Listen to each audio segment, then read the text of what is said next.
दोस्तों, स्वागत है आपका हमारे YouTube channel Bhabha online study में।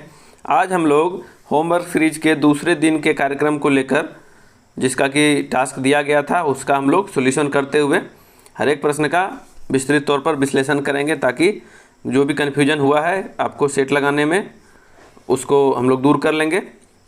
ठीक है, चलिए प्रारंभ किया जाए।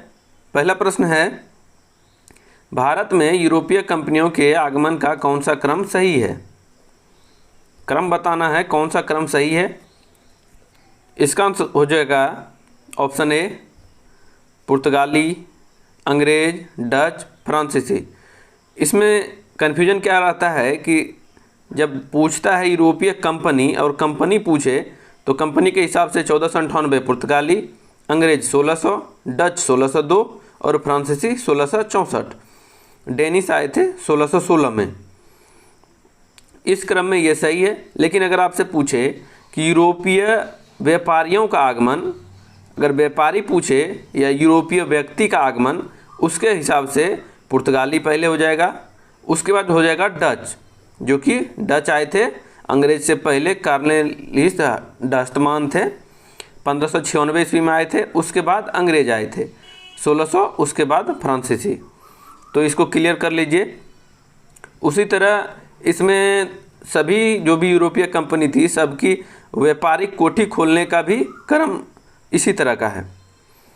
चलिए नेक्स्ट देखिए, ब्लू वाटर पॉलिसी किसने चलाई थी?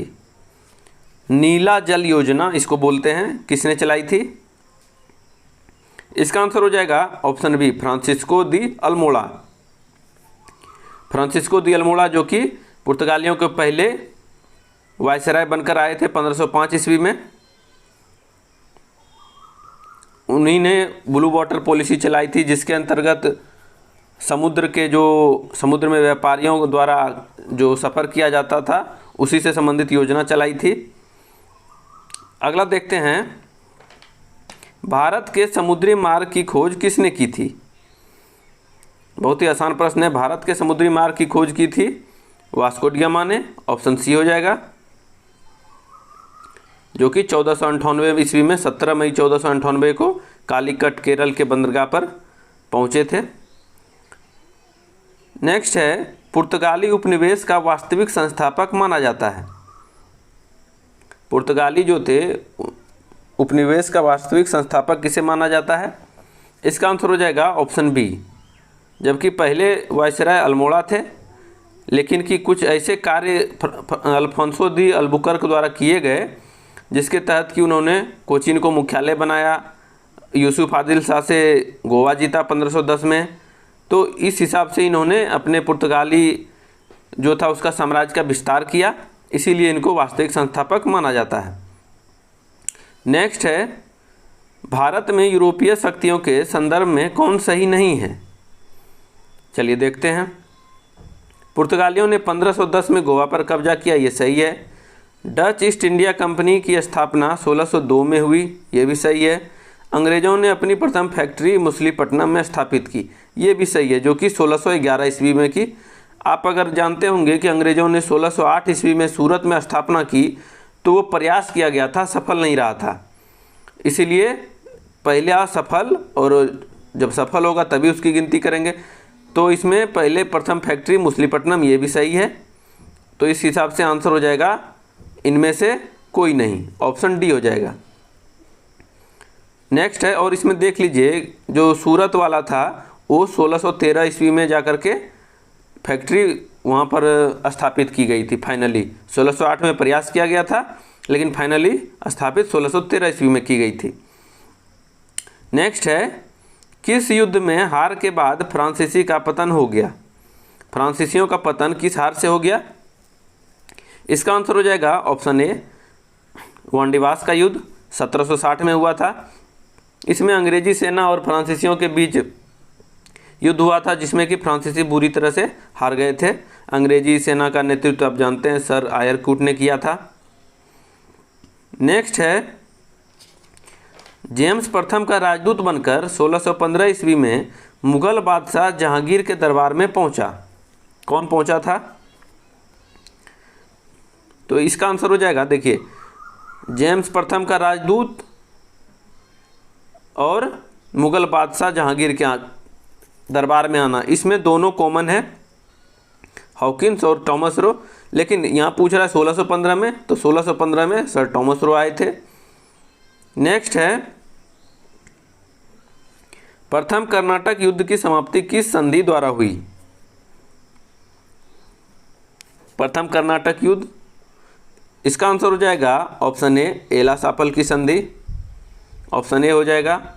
उसके बाद जो कि प्रथम कर्नाटक युद्ध आप जानते होंगे 1746 से 1748 के बीच हुई थी, और 48 में जाकर के दोनों के बीच संधि हो गई थी। इसमें इस युद्ध में, प्रथम कर्नाटक युद्ध में फ्रांसीसियों की जीत हुई थी। ठीक है, नेक्स्ट बढ़ते हैं। ईस्ट इंडिया कंपनी के स्थापना के समय भारत का बादशाह कौन था? इसका आंसर हो जाएगा ऑप्शन ए, 1600 में अकबर थे, क्योंकि इनका शासनकाल आप जानते हैं 1556 में 13 वर्ष की आयु में जब ये बैठे थे, 1556 से 1605 तक थे। उसके बाद जहांगीर आ गए थे, तो इस हिसाब से आंसर हो जाएगा ऑप्शन ए, अकबर। नेक्स्ट है, निम्न यूरोपियों में कौन व्यापारी के रूप में भारत में सबसे अंत में आया? जितने भी यूरोपीय कंपनी आई थी सब तो शुरुआत में व्यापार करने के ही दिखावे से आई थी, लेकिन बाद में सबका उद्देश्य शासन करना हो गया। तो इसमें सबसे अंत में आया, देख लीजिए, डच आए थे 1602 में, या डच व्यापारी या डच बोलेंगे तो 1596 में भी आए थे। उसके बाद अंग्रेज हो जाएंगे 1600, फ्रांसीसी हो जाएंगे 1664 और पुर्तगाली हो जाएंगे 1498। तो आंसर कौन हो गया? Option C. नेक्स्ट है, ब्रिटिश ईस्ट इंडिया कंपनी का प्रथम गवर्नर कौन था? तो इसका आंसर हो जाएगा ऑप्शन ए, टॉमस स्मिथ को बनाया गया था। जब 1600 ईस्वी में ब्रिटिश ईस्ट इंडिया कंपनी को भारत को भेजा गया तो उसका गवर्नर टॉमस स्मिथ को बनाया गया था। नेक्स्ट है, डचों ने पहली फैक्ट्री 1605 ईस्वी में कहाँ स्थापित की थी? इसका आंसर करिए। इसका आंसर हो जाएगा ऑप्शन सी, मछलीपट्टनम। डचों ने 1605 में मछलीपट्टनम में स्थापित की थी, लेकिन चलिए ठीक है। नेक्स्ट देखते हैं, चार्ल्स द्वितीय को कौन सा भारतीय द्वीप दहेज स्वरूप मिला था? चार्ल्स द्वितीय को कौन सा भारतीय द्वीप दहेज में मिला था? तो आंसर हो जाएगा ऑप्शन बी, बम्बई मिला था। 1661 ईस्वी में, इसमें देखिए, जब पुर्तगाल के राजा ने अपनी बहन जो थी कैथरीन, उसकी कैथरीन ब्रिगंजा, उसकी शादी चार्ल्स द्वितीय से कर दी थी, तो उसमें बम्बई को दहेज स्वरूप दिया गया था, जो कि चार्ल्स द्वितीय ने फिर उसको, बम्बई को ईस्ट इंडिया कंपनी को भाड़े पर दे दिया था। नेक्स्ट देखते हैं, पांडिचेरी की स्थापना किसने की? पांडिचेरी की स्थापना की थी फ्रांसिस मार्टिन ने 1674 ईस्वी में। उसमें पुडुचेरी के नाम से स्थापना की थी, बाद में पांडिचेरी हो गया था। नेक्स्ट है, भारत में पहली प्रिंटिंग प्रेस की स्थापना किसने की थी? प्रिंटिंग प्रेस किसकी देन है, ऐसा भी प्रश्न आता है। तो आंसर हो जाएगा ऑप्शन डी, पुर्तगालियों की देन है प्रिंटिंग प्रेस, छपाई खाना। नेक्स्ट देखेंगे, गोलकुंडा का सुल्तान द्वारा सुनहरा फरमान कब जारी हुआ था? इसका आंसर हो जाएगा ऑप्शन ए, 1632 ईस्वी में। इसमें सुनहरा फरमान क्या है, इसको समझ लीजिए। अंग्रेजी सुल्तान को 500 पैगोडा वार्षिक जो है कर दे करके गोलकुंडा राज्य में जो स्वतंत्रता पूर्वक व्यापार करने का जो है फरमान दे दिया था, इसीलिए इसको गोल्डन फरमान या सुनहरा फरमान के नाम से जानते हैं। उसमें शासक थे अब्दुल्ला कुतुब शाह। ठीक है। नेक्स्ट है, फ्रांसीसी ईस्ट इंडिया कंपनी की पहली व्यापारिक कोठी कहाँ स्थापित हुई थी? इसका आंसर हो जाएगा ऑप्शन डी, सूरत, जो कि फ्रैंको कैरो द्वारा, आपने पढ़ा होगा, 1668 ईस्वी में फ्रैंको कैरो द्वारा स्थापना की गई थी। नेक्स्ट है, केप ऑफ गुड होप, उत्तम आशा अंतरिक्ष की खोज किसने की थी? इसका आंसर हो जाएगा ऑप्शन बी, बार्थोलोमो डायज ने की थी, जो कि वहीं से वो लौट गए थे। वो आप अफ्रीका जब देखेंगे, अफ्रीका जब इधर से हम लोग आते हैं यहाँ यूरोप से अफ्रीका होकर के जब इधर इंडिया की ओर बढ़ते हैं तो इसको अफ्रीका के सबसे निचली जो भाग है, निचला भाग, उसको केप ऑफ गुड होप कहा। वहीं से वो लौट गया था। उसके बाद वास्को डी गामा आया जो कि केप ऑफ गुड होप को पार करके वो कालीकट केरल के बंदरगाह पर पहुंचा था।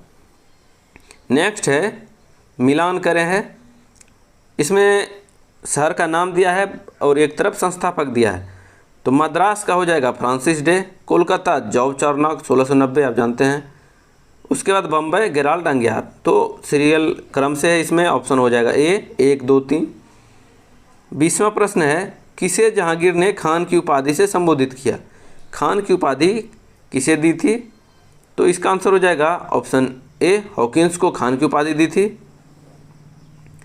नेक्स्ट है जब किसी चलित वस्तु की गति दुगनी हो जाए तो उसकी गतिज ऊर्जा, जब वस्तु की गति दुगनी करेंगे चलती हुई वस्तु की तो उसकी गतिज ऊर्जा कितनी हो जाएगी?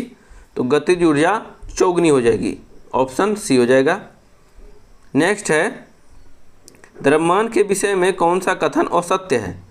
असत्य कथन ढूंढना है, चलिए देखते हैं। यह एक अदिश राशि है, ये सही है। इसका SI मात्रक kg है, ये भी सही है। इसका मान सभी जगह, यहाँ पर है सभी जगह समान होता है, ये भी सही है। द्रव्यमान को कहीं भी ले जाइए वस्तु को, उसका द्रव्यमान समान रहता है जबकि भार बदलता रहता है। तो इसका आंसर हो जाएगा, जब तीनों सही है तो असत्य कौन सा है? इनमें से कोई नहीं हो जाएगा, ऑप्शन डी हो जाएगा इसका। नेक्स्ट है यदि लिफ्ट नीचे की ओर आती है तो पिंड का आभासी भार, पिंड का आभासी भार क्या होगा जब नीचे आती है? तो इसमें हम लोग पढ़े हुए हैं, जब एक समान रूप से ऊपर जाएगी तो भार बढ़ जाएगा, जब नीचे आएगी तो भार घट जाएगा, जब अचानक नीचे आएगी तो उसमें खड़ा व्यक्ति उसकी छत से टकरा जाता है। ठीक है, तो इस अनुसार से आंसर हो जाएगा जब लिफ्ट नीचे की ओर आती है तो पिंड का आभासीय भार घटता है। नेक्स्ट है पृथ्वी के गुरुत्वाकर्षण का कितना भाग चंद्रमा के गुरुत्वाकर्षण के बराबर है? तो पृथ्वी पर किसी वस्तु का भार होता है चंद्रमा पर उसका भार 1/6 हो जाता है। इसका आंसर हो जाएगा ऑप्शन सी, जो कि गुरुत्वाकर्षण के कारण होता है, उसके भार में परिवर्तन। नेक्स्ट है यदि पृथ्वी का गुरुत्वाकर्षण बल अचानक लुप्त हो जाता है तो निम्नलिखित में से कौन सा परिणाम सही होगा? चलिए परिणाम देख लेते हैं। ए में दिया हुआ है वस्तु का भार शून्य हो जाएगा परंतु द्रव्यमान वही रहेगा। वस्तु का द्रव्यमान शून्य हो जाएगा परंतु भार वही रहेगा, ये गलत है। वस्तु का भार और द्रव्यमान दोनों शून्य हो जाएगा, ये भी गलत है। वस्तु का द्रव्यमान बढ़ जाएगा, ये भी गलत है। ये वस्तु का भार शून्य हो जाएगा परंतु द्रव्यमान तो सेम रहेगा, आपको बताए थे। तो इसका आंसर हो जाएगा ऑप्शन ए। नेक्स्ट है भू स्थिर उपग्रह का आवर्तकाल होता है। भू स्थिर उपग्रह जो कि 36,000 किलोमीटर की ऊंचाई पर लगाया जाता है, आप जानते हैं, उसका आवर्तकाल होता है 24 घंटा, पृथ्वी के घूर्णन काल के समान होता है। नेक्स्ट है विद्युत ऊर्जा का यांत्रिक ऊर्जा में रूपांतरण करता है। इलेक्ट्रिक करंट को मैकेनिक एनर्जी में, इलेक्ट्रिक एनर्जी को मैकेनिक एनर्जी में रूपांतरण करता है विद्युत मोटर। ठीक है, ऑप्शन ए हो जाएगा। जबकि डायनेमो यांत्रिक ऊर्जा को विद्युत ऊर्जा में बदलता है, इसका जस्ट विपरीत है। विद्युत ऊर्जा सेल ये तो रासायनिक को विद्युत में करता है, या प्रकाश ऊर्जा सोलर सेल ये सौर ऊर्जा को प्रकाश ऊर्जा में। नेक्स्ट है भिन्न को चुने, इनमें से कौन सा भिन्न है? मान दिया हुआ है, तो इसका हो जाएगा 1 किलोवाट आवर 1 kWh बराबर 1000 वाट घंटा, ये जानते होंगे आप। और जो कि जूल में उसको जब हम परिवर्तन करेंगे तो 3.6 × 10⁻6 जूल हो जाएगा। ये तीनों एक समान है, जबकि भिन्न हो जाएगा 3600 जूल। ऑप्शन ए हो जाएगा। पृथ्वी के लिए पलायन वेग का मान है। कोई वस्तु को किस वेग से पृथ्वी से फेंका जाए जो कि वह पृथ्वी की सीमा को पार कर जाएगा, गुरुत्वाकर्षण की सीमा को, तो उसी का वेग का मान पलायन वेग का दिया हुआ है। तो इसका आंसर हो जाएगा ऑप्शन सी, 11.2 किलोमीटर प्रति सेकंड में है। ठीक है। नेक्स्ट है जी का मान कम होने से वस्तु का भार। अंतिम प्रश्न है, तो इसका आंसर हो जाएगा एक काम करते हैं, इसको छोड़ देते हैं। आप लोग इसका आंसर कमेंट बॉक्स में दीजिए, देखते हैं कौन कौन आंसर करते हैं। ये अंतिम प्रश्न है। और दोस्तों हम लोग द्वारा मेहनत किया हुआ कैसा लग रहा है आप कमेंट सेक्शन में बता सकते हैं। और हम लोग जो बात कर रहे हैं इसमें मैथ को शामिल करने की, उसके बारे में भी अपनी राय दें। धन्यवाद दोस्तों, मिलते हैं अगले वीडियो में।